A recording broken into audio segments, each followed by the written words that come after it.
পূজা চাবলৈ ওলালো নতুন কাপোৰ পিন্ধি লৈ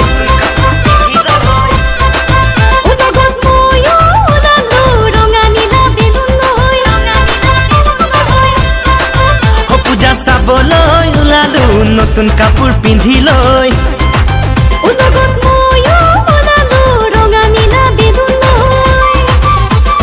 মনৰ হেঁপাহেৰে ঘূৰি পূজা থলী চাম ৰঙীন মেলাৰ সন্ধিয়া হাঁহিৰে উপচাম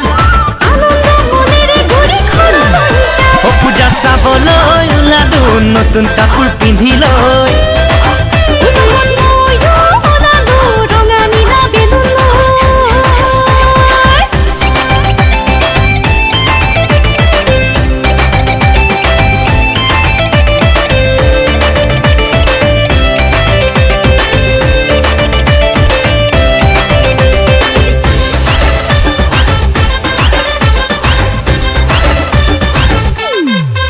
খেতি কৰিব ওলালো কান্ধতে নাঙল লৈ